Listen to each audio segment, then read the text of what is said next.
자기야, 이거 무슨 냄새야?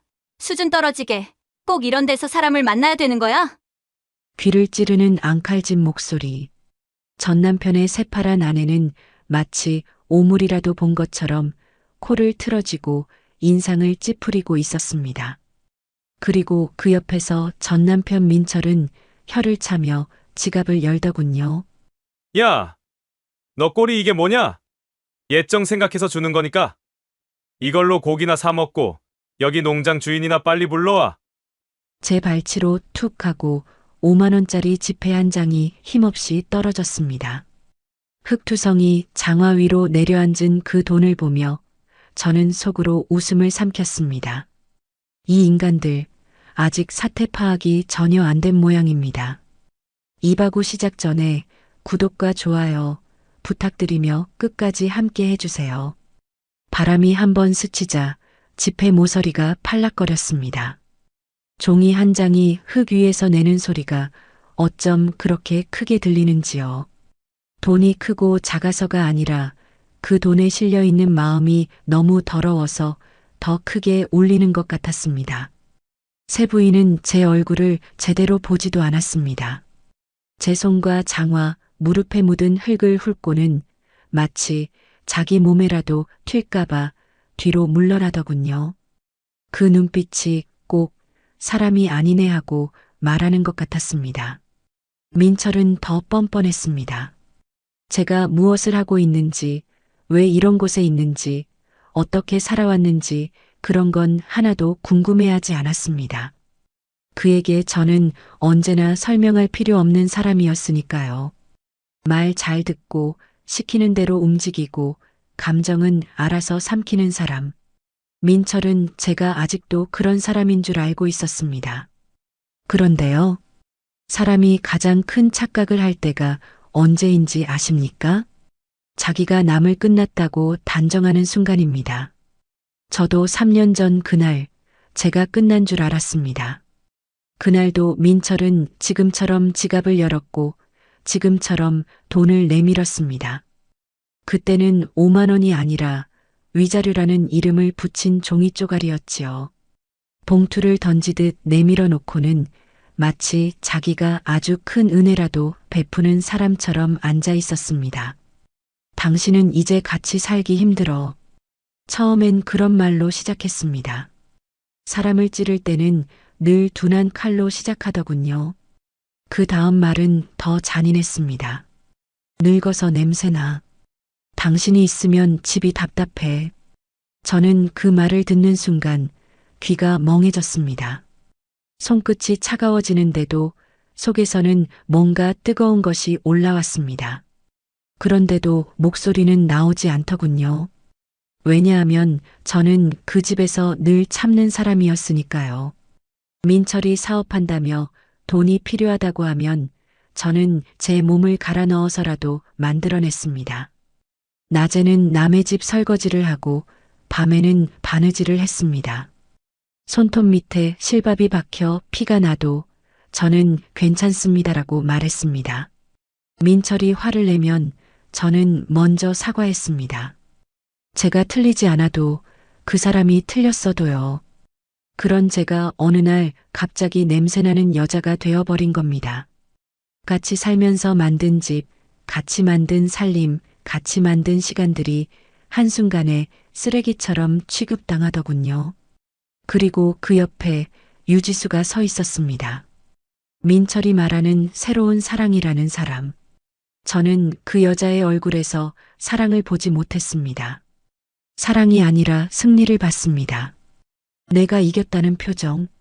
그 표정이 민철의 말보다 더 사람을 무너뜨렸습니다. 그날 민철은 제게 말했습니다. 이 돈 가지고 시골 가서 텃밭이나 가꾸며 살아. 텃밭이라는 단어가 그날부터 제 심장에 박힌 못이 됐습니다. 그 사람은 흙을 모욕으로 쓰더군요. 자기는 번지르르한 곳으로 가고 저는 흙이나 만지는 사람이 되어야 한다는 듯이요. 저는 그 말에 대꾸하지 못한 채 집을 나왔습니다. 가방 하나, 옷 몇 벌, 그리고 마음속에 쌓인 억울함 한 덩어리. 그것만 들고 내려왔습니다. 처음에는 정말 앞이 캄캄했습니다. 밭에 서 있으면 땅이 넓어서 무서웠습니다. 하늘이 높아서 더 무서웠고요.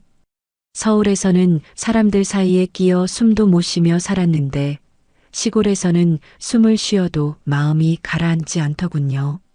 그때 저는 알았습니다. 숨은 쉬어도 마음이 숨을 못 쉬면 사람이 사는 게 아니라는 걸요. 그래도 손을 놓을 수는 없었습니다. 살아야 했으니까요. 누굴 원망한다고 제 삶이 돌아오는 건 아니었으니까요. 그때부터 저는 흙을 다시 봤습니다. 흙은 거짓말을 안 하더군요. 제가 뿌린 만큼만, 제가 견딘 만큼만 정확히 돌아왔습니다. 사람 마음처럼 하루아침에 바뀌지 않았습니다. 정직했습니다. 그래서 저는 더 미친 듯이 일했습니다. 아침에 뜨기 전에 밭으로 나가고 해가 지면 산으로 올라갔습니다. 동네 어르신들 무릎이 쑤신다, 허리가 저리다 말씀하시면 저는 귀를 쫑긋 세웠습니다. 어떤 풀을 다려 드시고 어떤 뿌리를 씹어 드시고 어떤 잎을 말려 드시는지 하나하나 물어봤습니다. 배운 적은 없었지만 저는 제 방식으로 기록했습니다. 손으로 적고 냄새 맡고 맛보고 몸으로 외웠습니다. 그러다 한 약초를 알게 됐습니다. 처음엔 별것 아닌 풀처럼 보였습니다. 그런데 그 풀은 참 묘했습니다.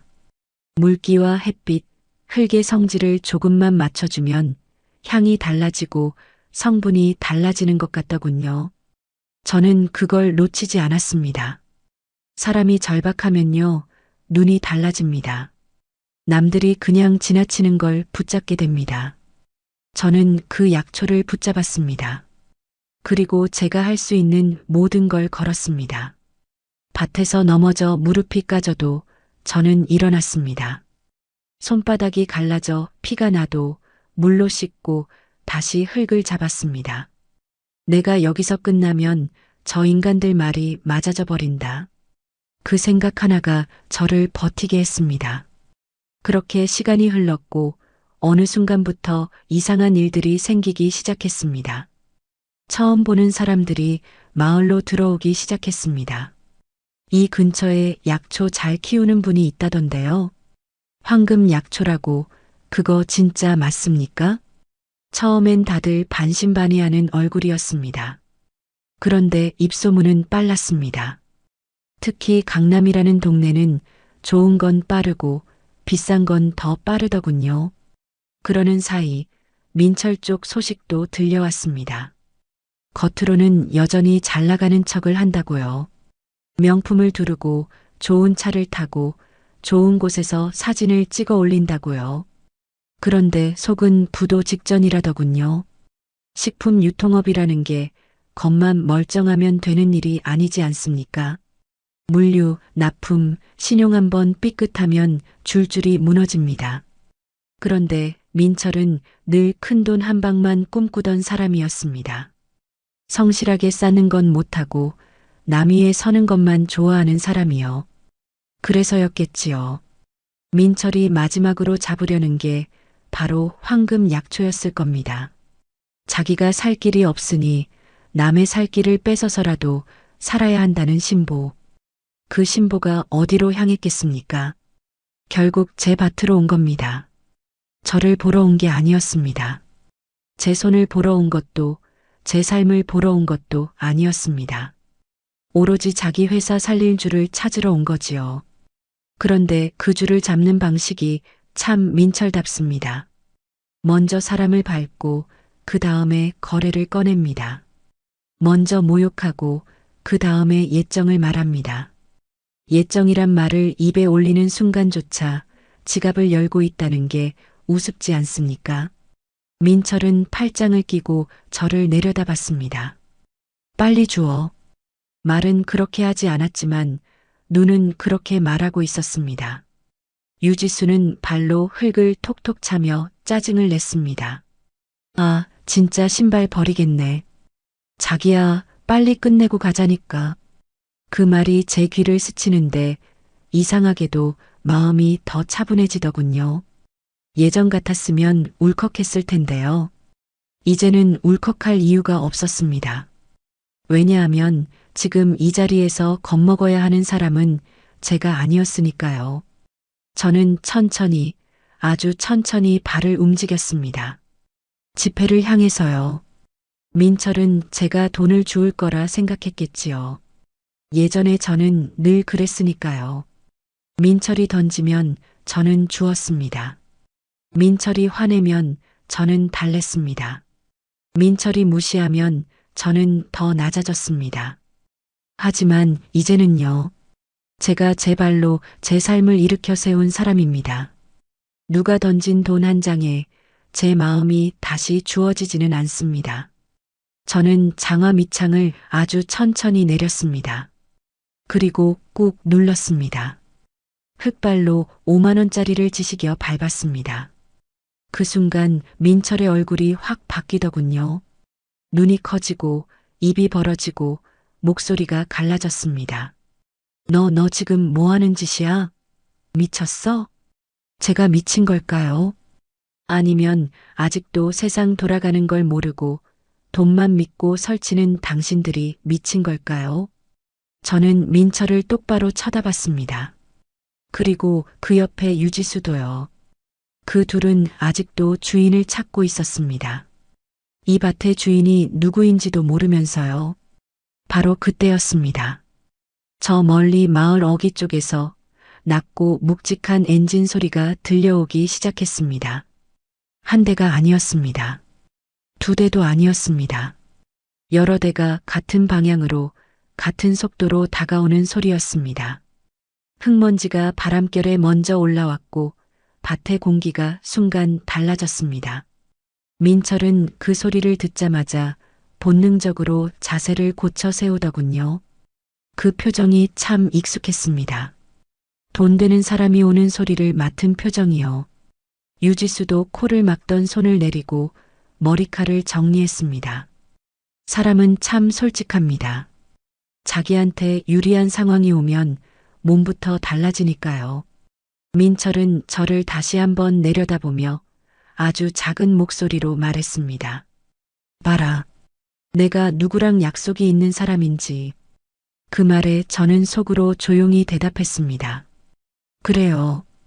이제 곧 알게 될 겁니다. 당신이 지금 누구 앞에 서 있는지. 검은 세단 서너 대가 흙먼지를 일으키며 밭 입구로 들어섰습니다. 그 위압감이 어찌나 대단한지 방금 전까지 저를 벌레 보듯 하던 민철과 지수의 입이 딱 벌어졌죠. 시골길과는 전혀 어울리지 않는 육중한 고급 승용차들의 행렬. 그 차들이 멈춰선 곳은 다름 아닌 제 밭, 바로 우리 세 사람의 코앞이었습니다. 민철은 반사적으로 옷매무새를 다듬었습니다. 조금 전 저에게 돈을 던질 때의 그 거만한 표정은 온데간데였고 어느새 비굴한 영업사원의 미소를 장착하더군요. 여보, 봤지? 내가 이 정도야. 서울에서 내 이름 대면 이렇게 바로바로 반응이 온다니까. 농장 주인이 내 연락받고 사람 보낸 모양이네. 민철은 옆에 있던 지수의 어깨를 툭 치며 으스댔습니다. 지수 역시 눈을 반짝이며 거들었습니다. 어머, 자기 진짜 대단하다. 시골 총구석 농장이라 무시했는데 차 굴리는 거 보니까 돈 좀 있나 봐. 이럴 줄 알았으면 나도 좀 꾸미고 올 걸 그랬네. 두 사람은 이미 저라는 존재는 까맣게 잊은 듯 했습니다. 제가 발로 밟은 5만 원짜리 지폐는 흙 속에 파묻혀 보이지도 않았지만 그들은 그보다 더 큰 돈 냄새를 맡느라 정신이 없었으니까요. 가장 앞선 차의 뒷좌석 문이 열렸습니다. 잘 다림질된 슈트를 입은 중년의 남자가 내렸습니다. 딱 봐도 보통 위치가 아닌 사람. 그 뒤를 이어 다른 차에서도 수행원들이 줄지어 내렸습니다. 그들의 손에는 서류 가방과 정성스럽게 포장된 고급 선물 상자가 들려 있었죠. 민철은 기다렸다는 듯 앞으로 튀어나갔습니다. 아이고, 안녕하십니까? 제가 바로 박민철입니다. 서울에서 연락드렸던. 민철은 허리를 굽히며 악수를 청하려 손을 내밀었습니다. 그의 얼굴에는 이제 살았다는 안도감과 내가 해냈다는 성취감이 뒤섞여 번들거리고 있었죠. 지수도 옆에서 배꼽 인사를 하며 알랑거렸습니다. 하지만 그 다음 순간 민철의 손은 허공에서 갈 곳을 잃고 말았습니다. 차에서 내린 중년 남자는 민철을 투명 인간 취급하며 그대로 지나쳐 버렸습니다. 민철의 손이 무색하게, 남자의 시선은 오직 한 곳, 바로 제게 고정되어 있었거든요. 민철이 당황해서 저기요? 하며 길을 막으려 하자 뒤따르던 수행원들이 단호한 손짓으로 민철을 옆으로 밀쳐냈습니다. 비키십시오. 길 막지 마시고. 아니, 이보세요. 제가 누군지 알고. 민철이 비틀거리는 사이 그 중년 남자는 흙밭으로 성큼성큼 걸어 들어왔습니다. 구두에 흙이 묻는 건 신경도 쓰지 않는다는 듯 오직 저를 향해서만 직진했죠. 그리고 제 앞에 멈춰 서더니 믿을 수 없는 행동을 했습니다. 그는 허리를 90도로 깊숙이 숙였습니다. 뒤따르던 수행원들도 일제히 허리를 숙였습니다. 대표님, 늦게 찾아뵈어 죄송합니다. 안녕하셨습니까? 쩌렁쩌렁한 목소리가 밭을 울렸습니다. 순간 밭에는 정적이 흘렀습니다. 바람 소리마저 멈춘 것 같은 고요함. 그 정막을 깬 건 민철의 멍청한 목소리였습니다. 대표님? 민철은 눈을 비비며 상황을 파악하려 애썼습니다. 자신이 잘못 본 건 아닌지, 혹시 이 사람들이 단체로 더위를 먹은 건 아닌지 의심하는 눈치였습니다. 이보세요. 사람 잘못 보셨습니다. 이 여자는 그냥 여기 일꾼이고요. 제가 찾던 농장 주인분은. 하지만 중년 남자는 고개를 들고 저를 보며 환하게 웃었습니다. 김영숙 대표님, 지난번 보내주신 샘플 덕분에 저희 백화점 VIP 예약이 벌써 마감됐습니다. 본사 회장님께서도 꼭 독점 계약을 성사시키라고 신신당부하셨습니다. 이렇게 직접 뵙게 되어 영광입니다. 저는 장갑을 벗고 땀을 닦으며 덤덤하게 말했습니다. 오시느라 고생하셨네요, 상무님. 길이 험했을 텐데. 아유, 별 말씀을요.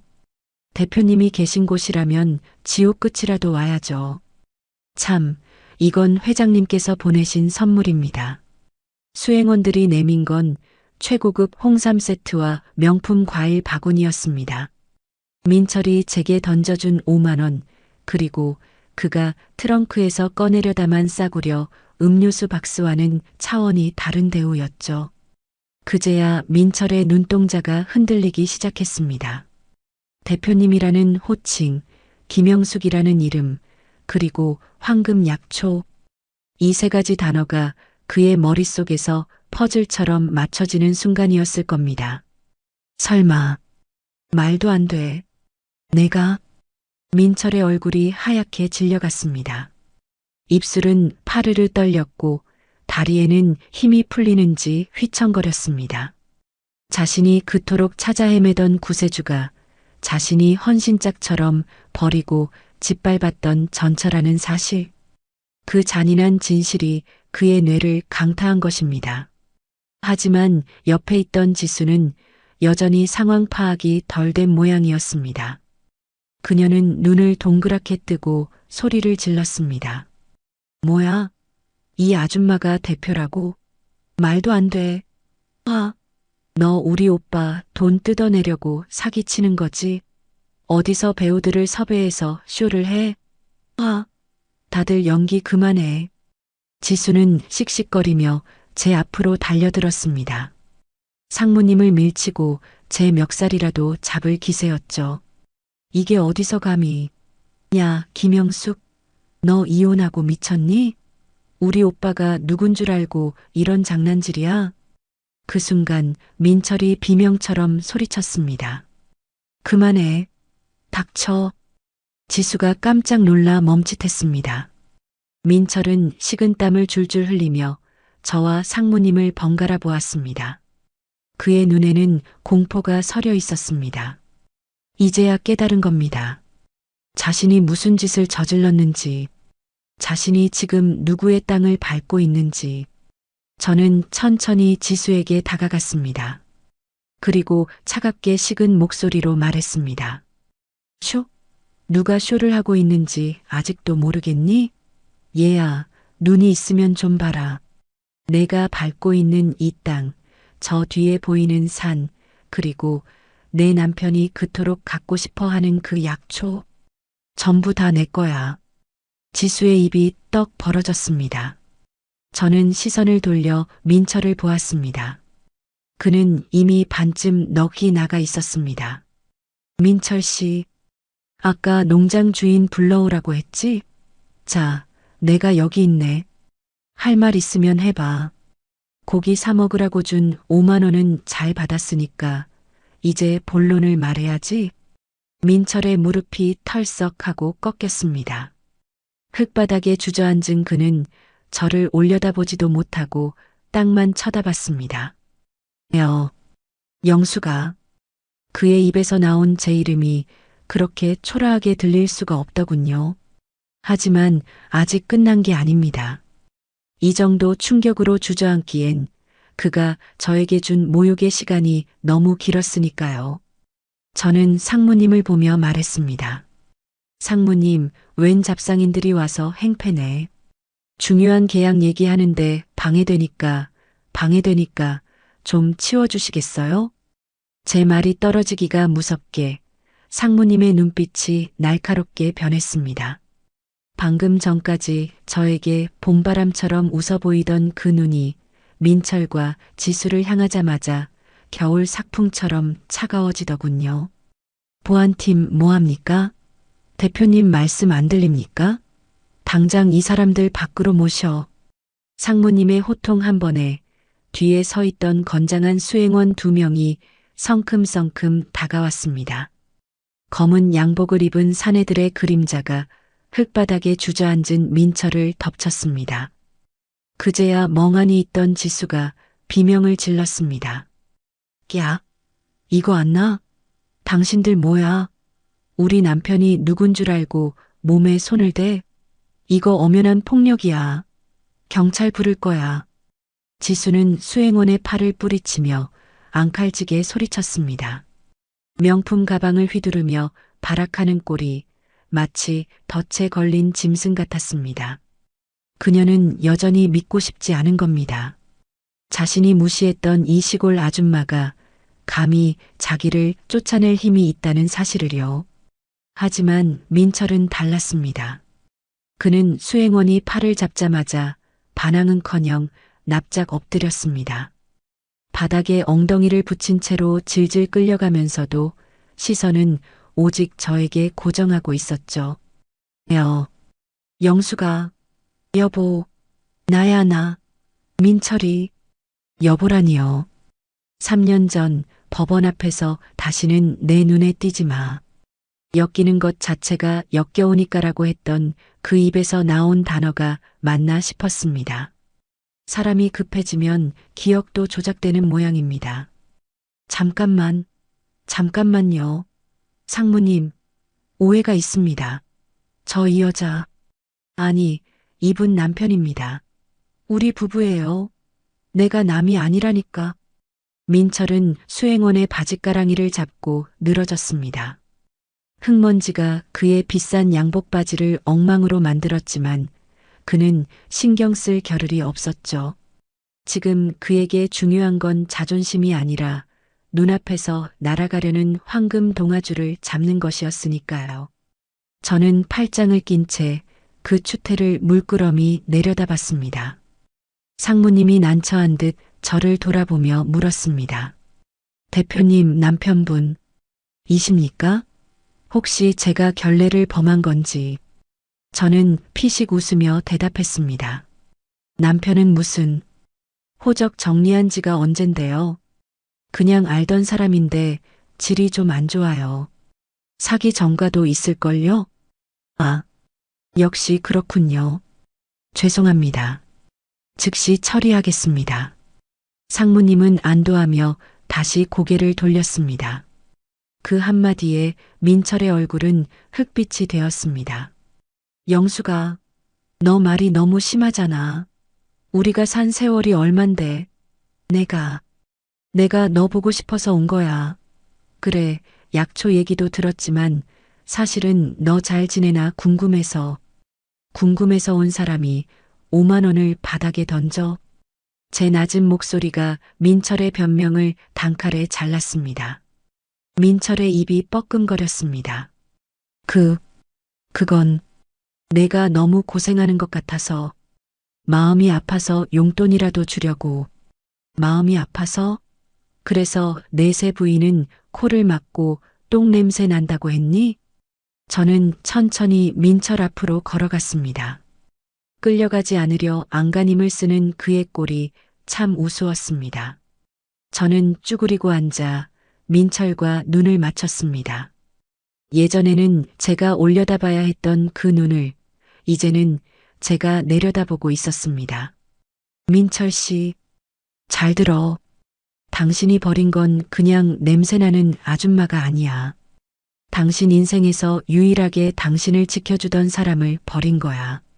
그리고 당신이 걷어찬 건 텃밭이 아니라 당신 회사를 살릴 마지막 기회였고, 영수가 내가 잘못했어.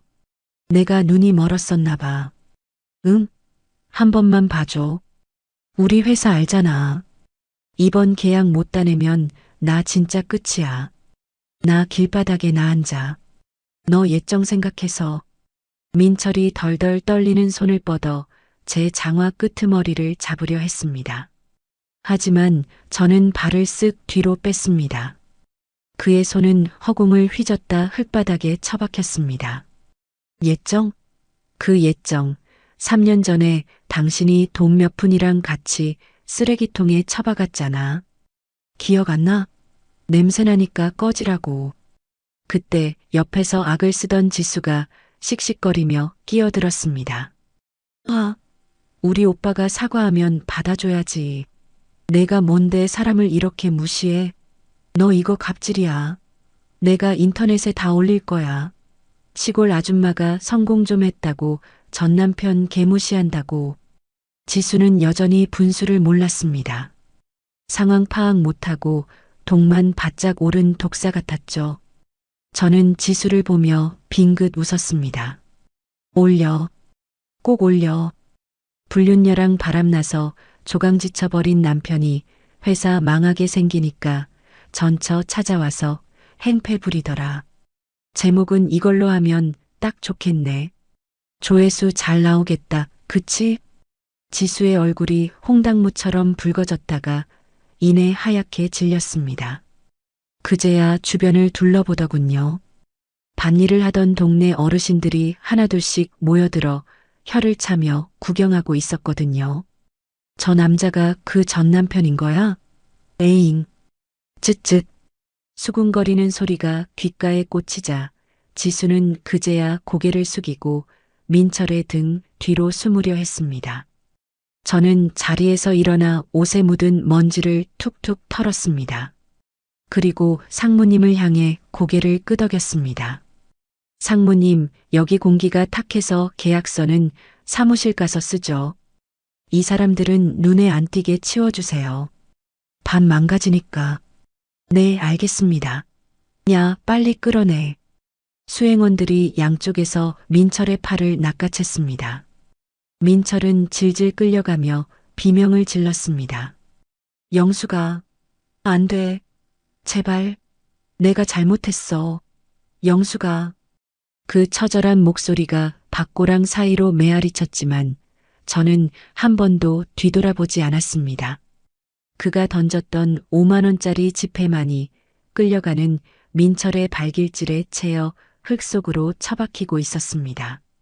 사무실로 걸어가는 제 등 뒤로 민철의 울부짖음이 멀어집니다. 통쾌하냐고요? 글쎄요. 통쾌함보다는 뭐랄까 묵은 체증이 내려가는 기분이네요. 그런데 여러분, 그거 아세요? 민철의 불행은 이제 겨우 시작이라는 거. 진짜 지옥은 그가 서울로 돌아간 뒤에 펼쳐질 테니까요. 이거나 내가 걸어갈 수 있다고. 아이씨, 진짜. 농장 입구 흙바닥에 내동댕이 쳐진 건 민철이었습니다. 수행원들은 먼지를 털 듯 손을 탁탁 털고는 거대한 철문을 쾅 닫아버렸습니다. 철문 너머로 멀어지는 수행원들의 뒷모습을 보며 민철은 씩씩거렸지만 닫힌 문을 다시 두드릴 용기는 없었나 봅니다.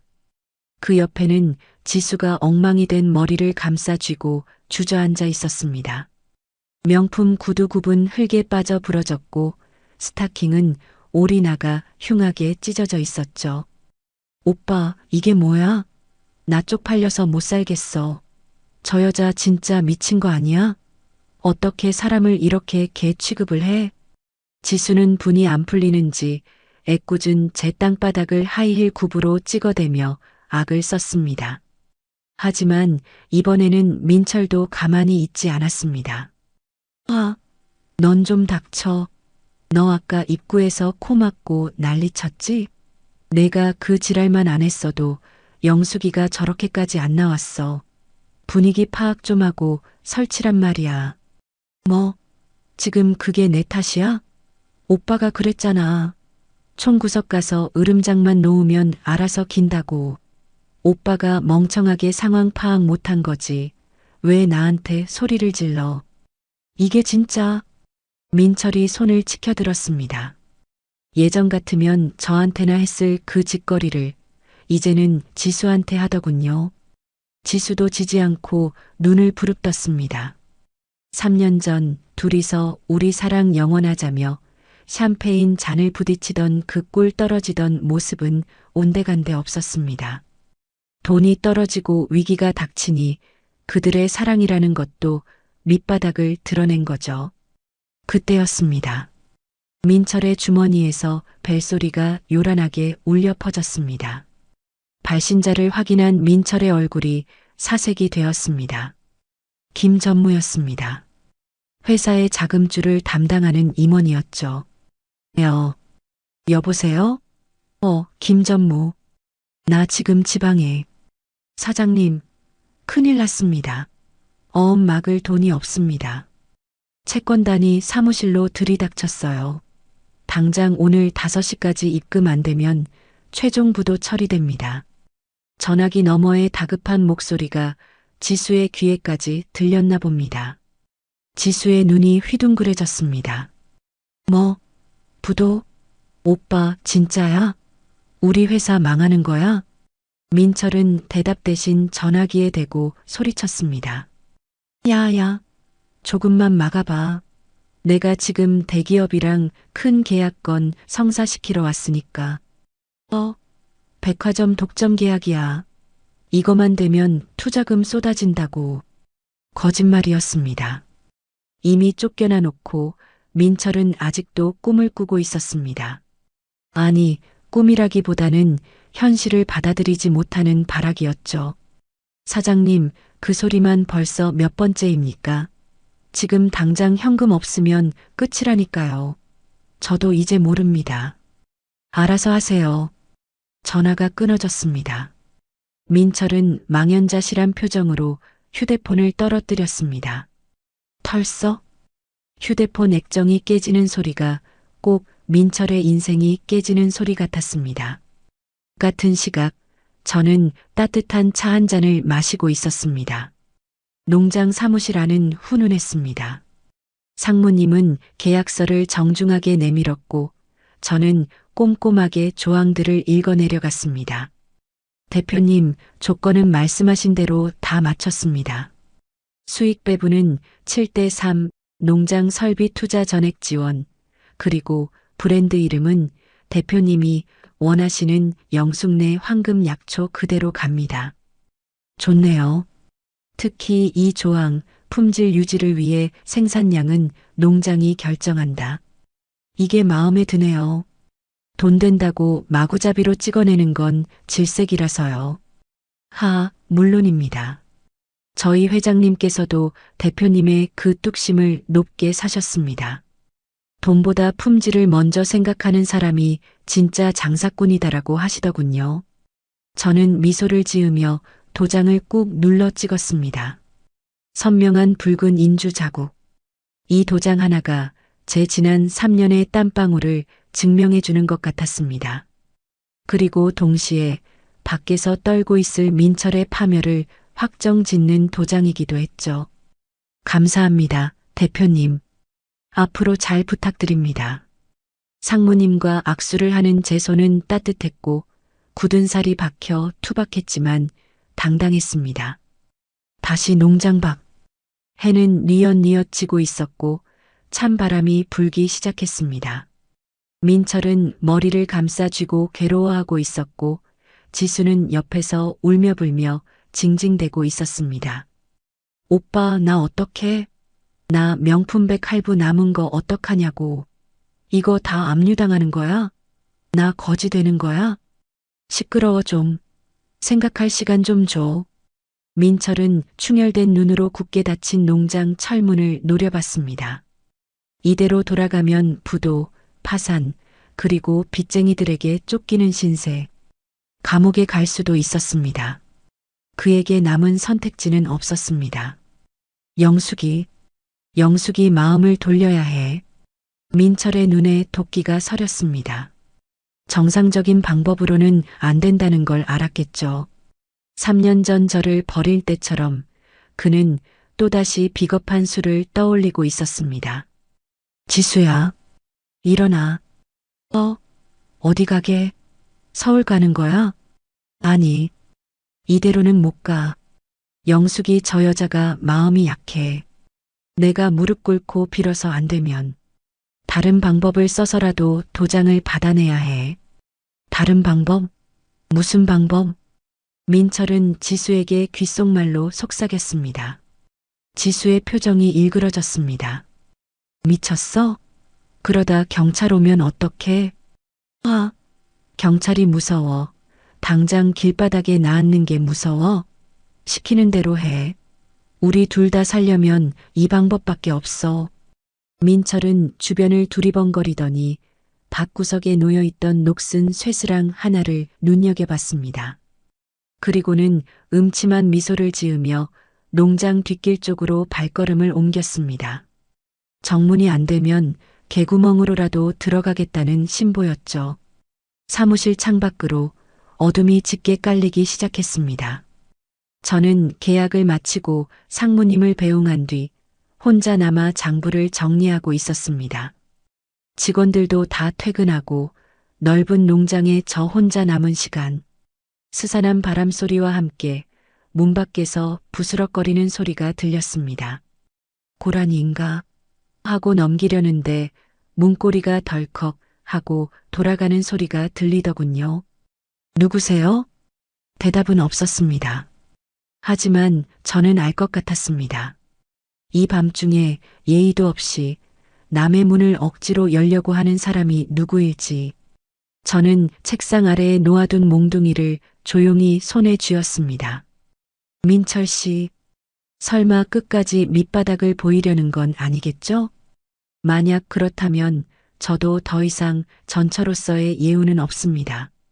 이제부터는 침입자에 대한 응징만 있을 뿐입니다. 기익. 녹슨 경첩이 비명을 지르며 문이 열렸습니다.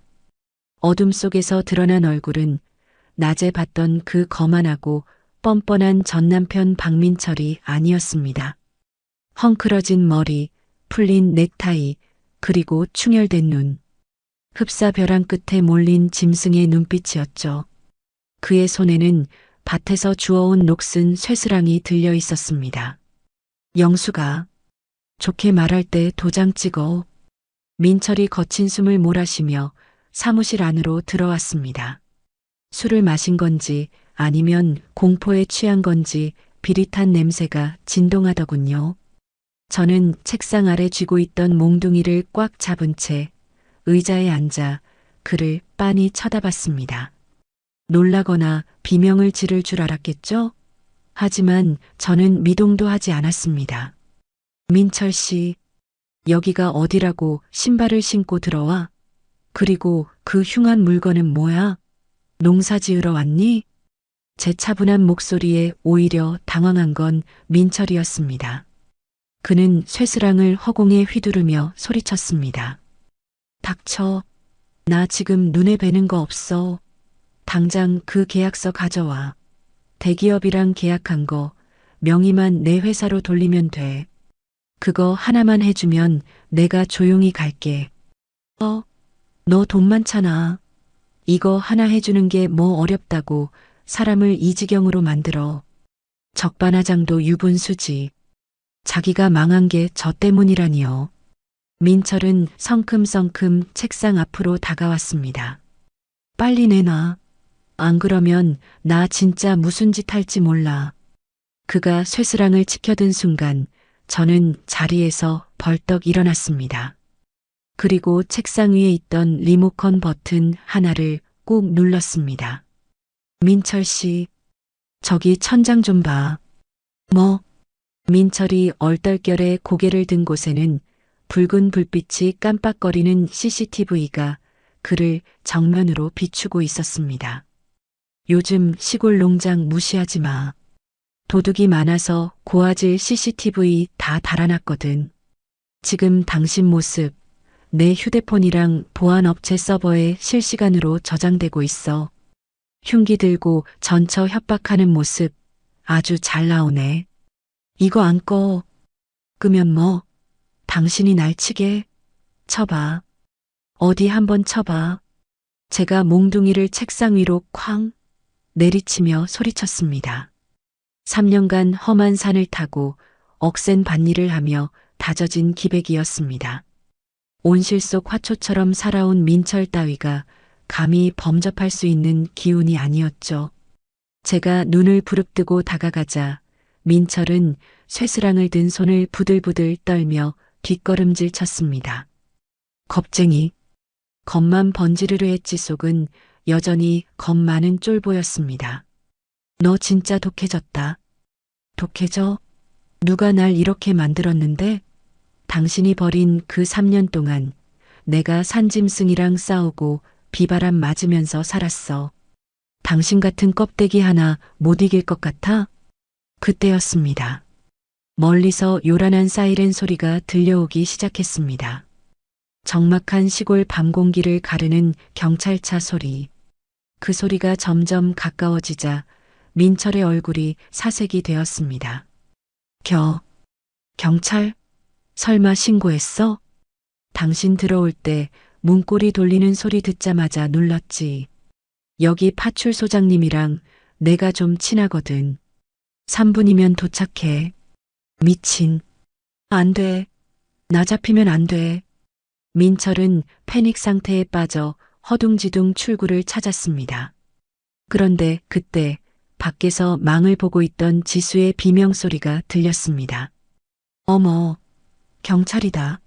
오빠 나갈게. 나 모르는 일이야. 다급한 발소리가 멀어지더군요. 하이힐을 벗어들고 맨발로 뛰는 소리였습니다. 민철이 창문으로 그 모습을 보고 절규했습니다. 유지수, 너 어디가? 같이 가야지. 믿었던 세부인, 아니 공범이자 사랑한다던 그 여자는 경찰차 불빛이 보이자마자 뒤도 안 돌아보고 도망쳤습니다. 민철은 배신감에 입을 딱 벌린 채 멍하니 서 있었습니다. 사무실 앞에 순찰차가 급정거하고 경찰관들이 들이닥쳤습니다. 꼼짝 마. 흉기 버려. 경찰들이 테이저건을 겨누며 들어오자 민철은 힘없이 쇠스랑을 바닥에 툭 떨어뜨렸습니다. 쨍그랑. 그 쇠소리가 민철의 인생 종소리처럼 들리더군요. 박민철 씨, 특수 주거침입 및 특수 협박 혐의로 체포합니다. 변호사를 선임할 권리가 있고. 수갑이 채워지는 순간 민철은 저항 한번 못하고 고개를 떨궜습니다. 경찰관에게 끌려나가면서 그는 젖은 눈으로 저를 돌아봤습니다. 영수가, 내가 미안해. 나 좀 살려줘. 나 이대로 가면 감옥 가. 회사도 망하고. 그 애원하는 눈빛. 3년 전 저를 버릴 때의 그 차가웠던 눈빛은 온데간데였고 비굴함만 남은 그 눈을 보며 저는 마지막으로 한마디 해줬습니다. 민철 씨, 걱정 마. 감옥이 밖보다 나을 거야. 거긴 적어도 밥은 공짜로 주잖아. 당신 회사 부도나면 빚쟁이들한테 시달릴 텐데 차라리 거기가 천국일걸. 너 정말. 아, 그리고 지수 씨는 너무 원망하지 마. 당신이 돈 보고 사람 골랐듯이 그 여자도 돈 보고 당신 골랐을 뿐이니까. 끼리끼리 만난 거지 뭐. 민철은 짐승 같은 울음소리를 내며 경찰차 뒷좌석에 구겨 넣어졌습니다. 파란 경광등 불빛이 밤하늘을 번쩍이며 사라질 때까지 저는 그 자리에 서서 지켜봤습니다. 폭풍 같았던 밤이 지나고 농장에는 다시 평화로운 아침 해가 떴습니다. 산등성이 너머로 붉은 해가 올라오자 밤새 공포에 떨었던 어둠은 흔적도 없이 사라졌습니다. 참새들이 지저귀고 흙내음이 밤이슬에 젖어 더욱 향긋하게 올라오는 아주 평범하고도 아름다운 시골의 아침이었죠. 저는 따뜻한 두유 한 병을 손에 쥐고 밭을 한 바퀴 둘러봤습니다. 어젯밤 그 난리통이 마치 꿈이었나 싶을 정도로 밭은 언제나처럼 고요하고 묵묵하게 저를 반겨주더군요. 하지만 꿈이 아니었습니다. 주머니 속 휴대폰이 요란하게 울리기 시작했으니까요. 대표님, 파출소장입니다. 밤사이 도망쳤던 공범 유지수 씨도 인근 야산에서 검거했습니다. 꼴이 말이 아니네요. 피해 진술서 마무리가 필요하니 잠깐 들러주시겠습니까? 저는 옷매무새를 단정히 하고 가장 깔끔한 옷으로 갈아입은 뒤 파출소로 향했습니다. 승리자의 아침은 단정해야 하는 법이니까요. 파출소 문을 열고 들어서자 아주 볼만한 광경, 아니 한편의 막장 희극이 펼쳐져 있었습니다.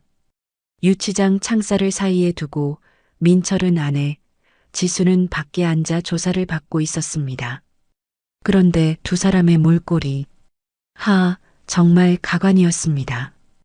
유치장 안에 민철은 하룻밤 사이에 10년은 늙어 보였습니다. 번지르르 하던 머리는 까치집이 되었고 명품 넥타이는 어디 갔는지 셔츠 단추가 뜯겨져 흉한 가슴팍을 드러내고 있었죠. 그는 창살을 부여잡고 밖을 향해 핏대를 세우고 있었습니다. 유지수, 내가 어떻게 나를 버리고 도망을 가? 우리가 사랑하는 사이라며, 영원하자며. 내가 쇠스랑 들고 들어갈 때 내가 뭐라 그랬어? 오빠 파이팅? 빨리 하고 와. 그랬잖아. 근데 이제 와서 나 몰라라 해? 그 앞 의자에 앉은 지수는 더했습니다. 도망치다가 산비탈을 구른 건지 명품 원피스는 걸레 조각처럼 찢어졌고 스타킹은 올이 나가 살이 다 비쳤습니다. 한쪽 신발은 어디다 잃어버렸는지 흙투성이 맨발이었는데 발톱이 깨져 피가 맺혀 있더군요. 화장이 눈물 콧물에 번져서 눈 주위가 팬더처럼 시커멓게 된 꼴이라니. 3년 전 제 집 안방을 차지하고 앉아 우아하게 커피를 마시던 그 여자가 맞나 싶었습니다. 지수는 형사님의 옷자락을 붙잡고 악을 쓰고 있었습니다. 형사님, 저 진짜 아무것도 몰라요. 저 남자가 억지로 끌고 간 거예요. 저는 차에만 있었어요. 무서워서 말도 못하고 떨고만 있었다고요. 쇠스랑 들고 설친 건 저 미친 인간이에요. 저는 가정폭력의 피해자라니까요. 저 인간 눈빛 못 보셨어요? 저도 죽일까봐 무서워서 도망친 거라고요. 제가 파출소 안으로 들어서자 시끄럽던 장내가 순간 정적에 휩싸였습니다. 오셨습니까, 대표님? 소장님이 자리에서 벌떡 일어나 깎듯이 저를 맞이했습니다. 그 소리에 고개를 돌린 민철과 지수. 저를 보는 두 사람의 눈빛이 극명하게 갈렸습니다. 민철의 눈에는 절망과 수치심이, 지수의 눈에는 마치 또 다른 동아줄을 발견한 듯한 비열한 희망이 스쳐 지나갔습니다. 언니, 언니. 지수가 의자를 박차고 일어나 제게 달려오려다 옆에 있던 여경에게 제지당했습니다. 언니, 저 좀 살려주세요. 저 진짜 억울해요. 언니도 알잖아요. 저 남자가 얼마나 무식하고 폭력적인지. 저도 속았어요. 언니랑 똑같이 당한 거라고요. 언니라니요. 어제까지만 해도 저를 이 아줌마 수준 떨어지는 여자 취급하던 입에서 나올 호칭은 아니죠. 저는 천천히 지수 앞으로 다가갔습니다. 그리고 아주 차가운 눈으로 그녀를 내려다봤습니다. 언니라니? 우리 초면 아니었나? 어제는 나보고 똥 냄새 난다며 코 막고 난리더니 파출소 공기가 밥보다 더 맑은가 보네. 호칭이 아주 살갑게 바뀌었어? 제가 비릿하게 웃으며 쏘아붙이자 지수는 바닥에 무릎을 꿇고 손이 발이 되도록 빌기 시작했습니다. 제가 미쳤었나 봐요. 눈이 삐었었나 봐요. 저 사실 민철 오빠. 아니, 저 인간한테 속아서 결혼한 거예요. 돈 많은 줄 알았는데 알고 보니 빚쟁이였고 맨날 소리 지르고. 저도 피해자예요. 언니가 선처해 준다고 한마디만 해주면 저 풀려날 수 있대요. 네. 같은 여자끼리 사정 좀 봐주세요. 저 아직 점잖아요. 기가 막혀서 말이 안 나오더군요. 돈 보고 남의 가정 파탄 낼 때는 언제고 이제 와서 같은 여자 타령이라니요. 그 젊음 믿고 남의 눈에 피눈물 흘리게 한 게 누구인데. 그때 유치장 안에서 민철이 쇠창살을 쾅쾅 두드리며 소리쳤습니다. 아, 이 나쁜 년아. 입 안 닥쳐? 내가 그랬잖아. 가서 무릎이라도 꿇려서 도장 받아내라고. 안 그러면 우리 다 길바닥에 나앉는다고 내가 부추겨 놓고 이제 와서 발을 빼? 너 내가 사준 가방이 몇 개고 옷이 몇 벌인데. 내가 언제 오빠가 쇠스랑 들고 간다길래 말렸잖아. 나는 그냥 차에서 기다린 죄밖에 없어. 웃기지 마. 내가 망 좀 봐준다고 했잖아. 경찰 오면 소리 지르겠다고 내 입으로 말했잖아. 서로 내 탓이니 물고 뜯고 싸우는 꼴을 보니 헛웃음이 픽 터져 나왔습니다.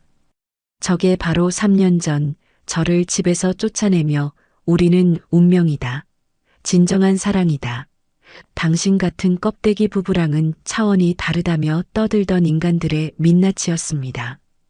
돈이라는 화려한 포장지가 벗겨지니 그 안에는 썩은 생선가시 같은 추악한 욕망만 남은 거죠. 저는 소장님 책상 위에 가져온 작은 USB를 올려놓았습니다. 소장님, 여기 어젯밤 CCTV 영상 원본입니다. 화질도 좋지만 음성 녹음이 아주 기가 막히게 됐더라고요. 제가 USB를 내밀자 지수의 얼굴이 하얗게 질리다 못해 투명해질 지경이었습니다. 그 영상 안에 지수 씨 목소리도 다 들어있어요. 오빠, 경찰 오면 어떡해? 빨리 하고 나와. 도장만 받으면 끝이야. 이게 말린 사람의 대사일까요? 아니면 망 봐주는 공범의 대사일까요? 판사님이 들으시면 뭐라고 하실 것 같아요? 지수는 입을 벙긋거리다 털썩 바닥에 주저앉았습니다. 더 이상 변명할 말이 없어진 거죠. 하지만 제 복수는 여기서 끝이 아니었습니다. 가장 확실한 팩트가 남아 있었거든요. 그리고 두 사람 싸울 힘 있으면 좀 아껴두는 게 좋을 거야. 저기 뉴스 좀 봐. 제가 가리킨 파출소 벽면의 TV에서는 아침 뉴스가 흘러나오고 있었습니다. 화면 하단에는 붉은 자막으로 속보가 뜨고 있었고 앵커의 건조한 목소리가 파출소 안에 울려 퍼졌습니다.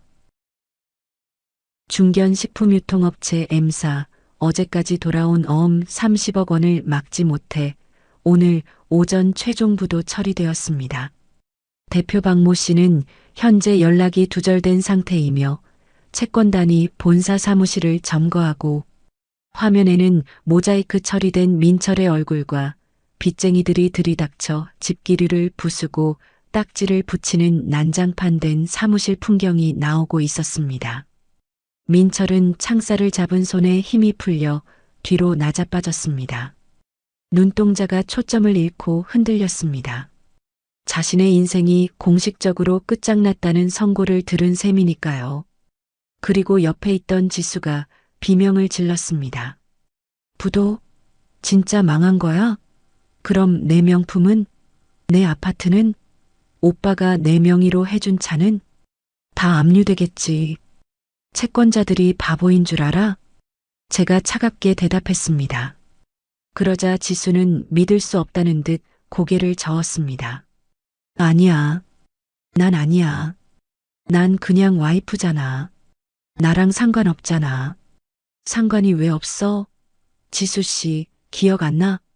저번에 민철 씨가 사업 자금 급하게 땡길 때 당신이 연대보증 서명했잖아. 오빠 믿으니까 사인할게 하면서. 지수의 눈이 튀어나올 듯 커졌습니다. 그걸 언니가 어떻게 해? 이 바닥이 좁거든. 그리고 내가 요즘 돈 좀 만지잖아. 금융권 소문이 내 귀에까지 들어오더라고. 축하해, 유지수 씨. 당신은 이제 정가자 남편을 둔 것도 모자라 수십억 빚더미에 함께 앉게 된 거야. 민철 씨랑 정말 운명은 운명이네. 지옥 끝까지 함께 갚아나가야 할 운명. 안 돼. 으앙. 지수는 바닥을 주먹으로 치며 통곡했습니다. 내가 미쳤지. 내가 미쳤어. 이 사기꾼아. 내 인생 물려내. 물려내라고. 지수는 유치장 창살 틈으로 손을 집어넣어 민철의 머리끄덩이라도 잡으려 발버둥 쳤고 민철은 넋이 나간 채 천장만 바라보고 있었습니다. 아비규환. 지옥도가 따로 없었습니다. 저는 피해 진술서에 도장을 꾹 찍고 자리에서 일어났습니다. 더 이상 볼 것도 들을 것도 없었으니까요. 나오는 길에 민철이 힘없는 목소리로 저를 불렀습니다. 영수가, 나 면회. 한 번만 와주라. 나 갈아입을 옷도 없고 영치금도 없어. 제발. 저는 뒤도 돌아보지 않고 문고리를 잡은 채 대답했습니다. 미안하지만 난 바빠서. 황금 약초 수출 계약 때문에 일정이 꽉 찼거든. 오늘 오후엔 미국 바이어들이 농장으로 오기로 했어. 거기서 주는 콩밥이나 잘 챙겨 먹어. 그것도 다 우리 같은 농부들 피땀으로 만든 쌀이니까 감사한 마음으로 먹고. 영수가. 파출소 문을 열고 나오니 눈부신 햇살이 쏟아졌습니다.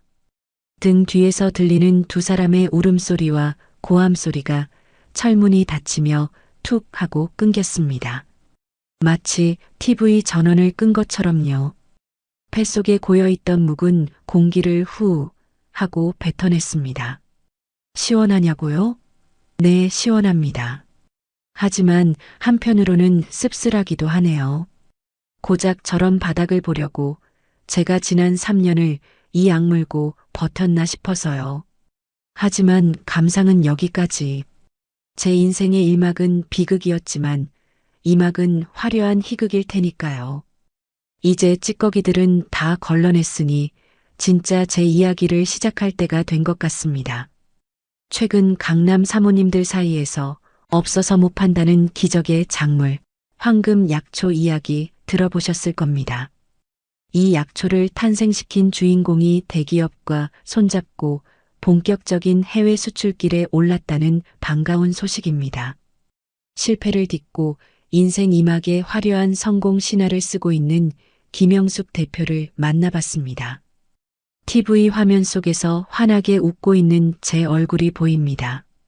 흙 묻은 작업복 대신 깔끔한 베이지색 정장을 입었지만 손에는 여전히 투박한 호미가 들려 있었죠.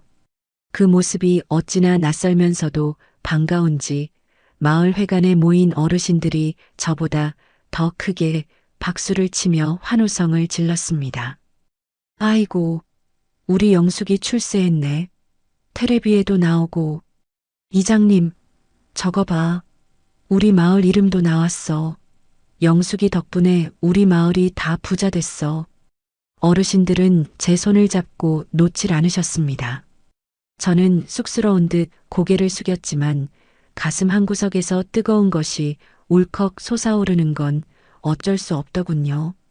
민철이 제 앞에 5만 원짜리 지폐를 던지며 모욕했던 그날, 제가 흙발로 그 돈을 지식이며 다짐했던 분노가 이제는 이렇게 값지고 따뜻한 결실로 돌아왔으니까요. 같은 시각 서울 명동의 대기업 백화점 1층 메인홀. 그곳에는 영숙네 황금 약초 팝업 스토어가 화려하게 문을 열었습니다. 오픈 시간 전부터 백화점 밖까지 줄을 선 사람들이 인산인해를 이뤘고 준비한 한정판 물량은 오전 중에 동이 나버렸습니다. 현장에 나가 있던 상무님은 입이 귀에 걸려 저에게 영상 통화를 걸어오셨죠. 대표님, 보이십니까? 대박입니다. 대박. 고객님들이 물건 없냐고 아우성입니다. 회장님께서 보고 받으시고는 아주 흡족해 하시면서 대표님께 특별 보너스 두둑하게 챙겨드리고 농장 확장 공사도 바로 착수하라고 지시하셨습니다. 화면 너머로 보이는 수많은 인파와 완판 팻말. 그것은 단순히 돈을 벌었다는 의미가 아니었습니다.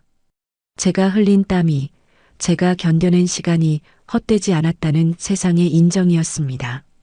하지만 빛이 밝을수록 그림자는 더 짙은 법이죠.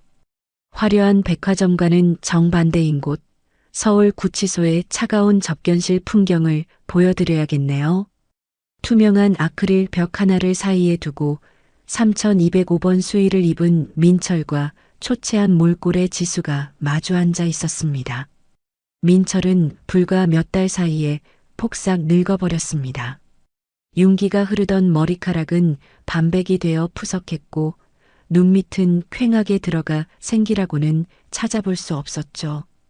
그 당당하던 기세는 온데간데 없고 어깨는 구부정한 늙은이가 되어 있었습니다. 지수 역시 마찬가지였습니다. 명품으로 휘감았던 몸에는 보풀이 일어난 싸구려 티셔츠가 걸쳐져 있었고 며칠 머리를 못 감았는지 떡진 머리를 대충 묶고 있었습니다. 빚쟁이들을 피해 찜질방과 고시원을 전전하는 신세가 되었으니까요. 아, 유지수, 너 올 때 빈손으로 왔냐? 영치금 좀 넣어달라니까. 민철이 힘없는 목소리로 물었습니다. 목소리마저 갈라져 듣기 싫은 쉰소리가 났습니다. 지수가 코웃음을 쳤습니다. 영치금? 웃기고 있네. 나 지금 컵라면 사 먹을 돈도 없어서 편의점 폐기 도시락 기다리는 신세야. 오빠 때문에 내 인생 망친 거 안 보여? 빚쟁이들이 우리 친정집까지 찾아가서 난리를 쳤어. 누가 누구 탓을 해? 내가 사치만 안 했어도, 백화점 가서 카드만 좀 덜 긁었어도 회사 자금 사정이 그렇게 쪼들리진 않았어. 내가 쓴 돈이 얼만 줄 알아? 뭐라고? 내가 사치해서 망했다고? 웃기지 마. 오빠가 능력 없어서 망해놓고 왜 내 탓이야. 주제 파악 좀 해. 오빠는 그냥 껍데기야, 껍데기. 인연이 진짜. 민철이 흥분해서 일어나려다 교도관에게 제지당했습니다.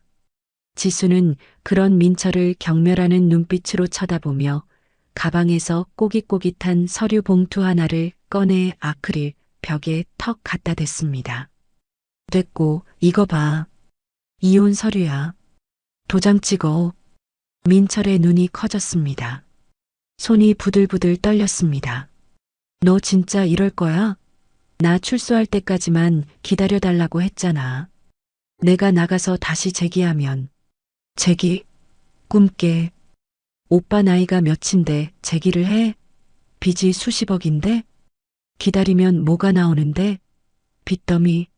정가자 남편? 나 아직 젊어. 오빠 옥바라지 하면서 늙어 죽기 싫다고. 빨리 찍어. 안 그러면 나 이제 면회도 안 올 거야.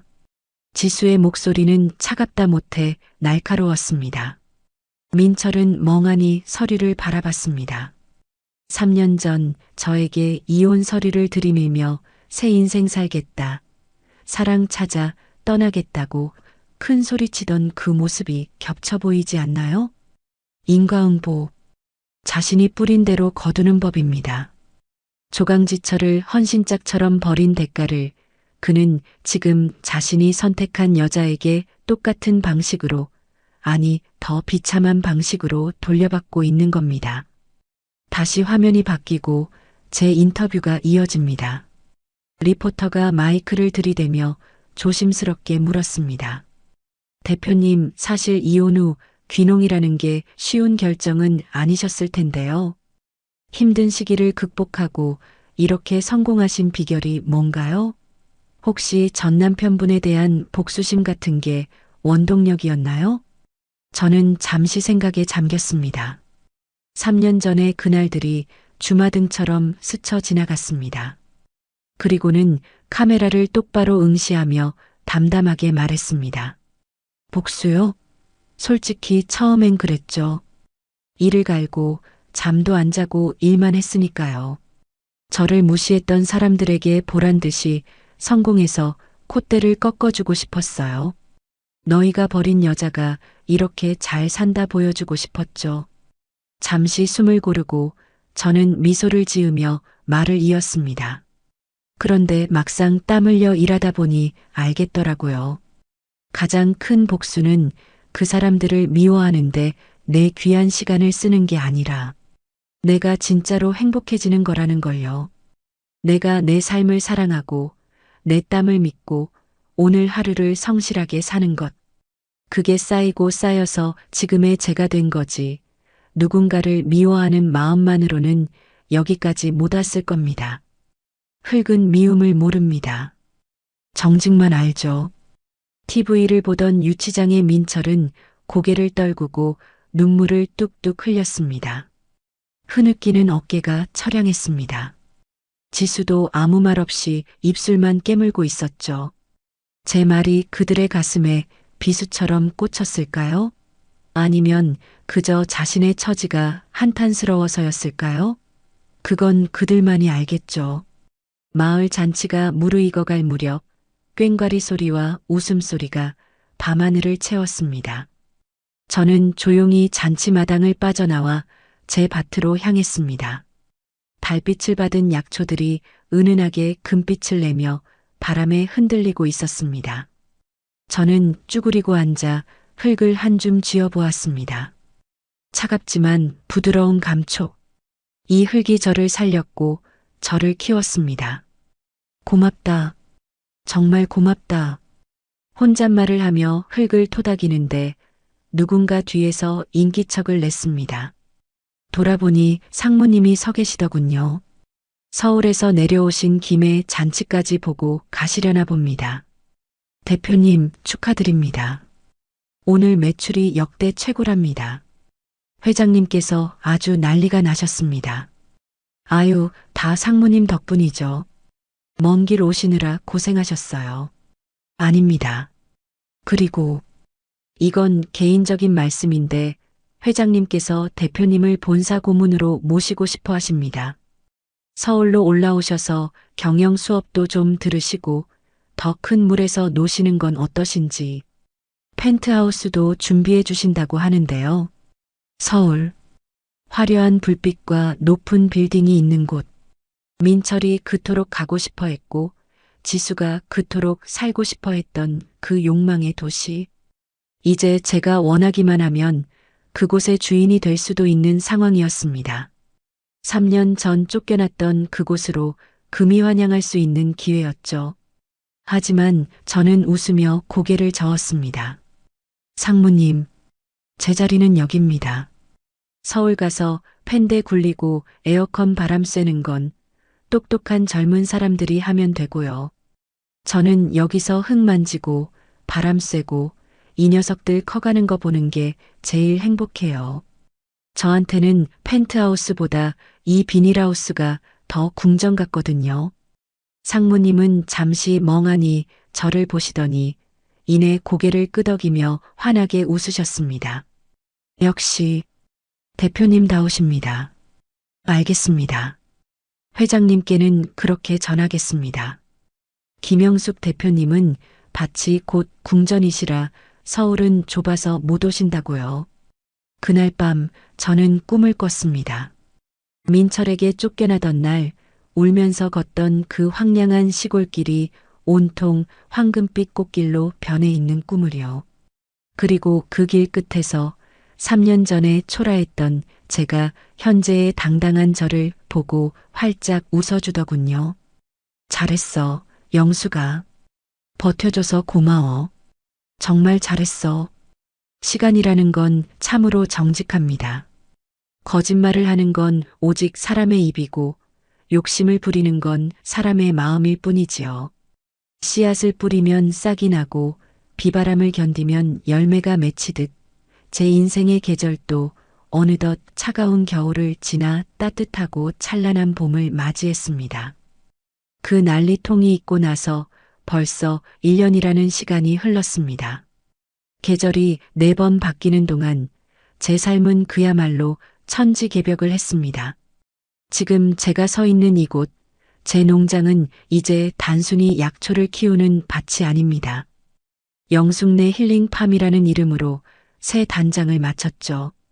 주말이면 아이들 손을 잡고 오는 가족 체험객들, 건강을 찾으러 오는 어르신들로 입구부터 관광버스 줄이 끊이지 않는 지역의 명소가 되었습니다. 아침 7시, 저는 예전처럼 장화를 신고 농장을 둘러봅니다.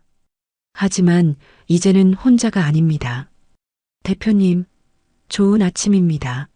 오늘 미국으로 나갈 수출 물량, 컨테이너, 선적 작업 시작했습니다. 대표님, 이번에 새로 개발한 황금 약초 발효액, 백화점 사전 예약만 5천 건이 넘었습니다. 공장 라인 풀가동해야 할 것 같습니다. 수십 명의 직원들이 저를 향해 허리를 숙여 인사합니다. 트럭들이 짐을 싣고 분주하게 오가는 소리, 공장이 웅웅 돌아가는 소리, 그리고 직원들의 활기찬 웃음소리. 이것이 바로 제가 3년 전 맨손으로 흙을 파내며 꿈꾸던 세상이었습니다. 저는 직원들의 어깨를 두드리며 말합니다. 서두르지 마세요. 제일 중요한 건 정성입니다. 우리 농장 이름 걸고 나가는 거니까 포장 하나까지 꼼꼼하게 챙기세요. 사람이 먹는 겁니다. 네, 알겠습니다. 대표님. 활기찬 농장의 아침 햇살을 뒤로하고 시선을 서울의 가장 어둡고 낮은 곳으로 돌려보겠습니다. 화려한 빌딩 숲 아래 그림자진 곳, 서울역 광장입니다. 점심시간이 되자 무료 급식소 앞에는 긴 줄이 늘어서 있습니다. 씻지 못한 냄새, 퀴퀴한 땀 냄새가 진동하는 그 줄 맨 끝에 낯익지만 알아보기 힘들 정도로 망가진 얼굴 하나가 보입니다. 박민철, 1년의 수감 생활을 마치고 세상으로 나왔지만 그를 기다리는 건 화려한 재기가 아니었습니다. 지수는 이미 이혼 도장을 찍자마자 위자료 한 푼 없이 도망쳐 잠적해버렸고 집도 차도 회사도 모두 경매로 넘어가 먼지 한 톨 남지 않았습니다. 한때 강남에서 제일 잘 나가는 사장이라며 으스대던 그는 이제 찜질방 갈 돈 1만 원이 없어 신문지를 덮고 자야 하는 노숙자가 되었습니다. 빨리 좀 갑시다. 배고파 죽겠구만. 민철이 앞사람에게 짜증을 내자 앞사람이 뒤를 돌아보며 쏘아붙입니다. 이봐요 아저씨. 얻어먹는 주제에 말이 많아? 꼬우면 돈 내고 사드시던가. 민철은 입을 꾹 다물고 고개를 숙였습니다. 예전 같으면 내가 누군 줄 알아. 라며 고함을 쳤겠지만 이제 그는 아무것도 아닌 사람이니까요. 떨리는 손으로 받아든 식판에는 식어 빠진 밥 덩어리와 묽은 김칫국이 전부였습니다. 그는 구석진 자리에 웅크리고 앉아 허겁지겁 숟가락을 들었습니다. 3년 전 저에게 반찬이 이게 뭐냐 수준 떨어지게라고 투정 부리던 그 입으로 남이 주는 공짜 밥을 쑤셔 넣고 있는 겁니다. 그때였습니다. 식당 한 구석에 켜져 있던 낡은 TV에서 익숙한 목소리가 흘러나왔습니다. 앵커 멘트. 네, 오늘의 화제 인물을 만나보는 시간입니다. 농사 하나로 인생 역전에 성공하고 이제는 수익금의 절반을 사회에 환원하며 기부 천사로 불리는 김영숙 대표님 모셨습니다. 민철의 숟가락이 툭 하고 바닥에 떨어졌습니다. 쨍그랑. 그 소리조차 들리지 않는다는 듯 민철의 눈은 TV 화면에 고정되었습니다.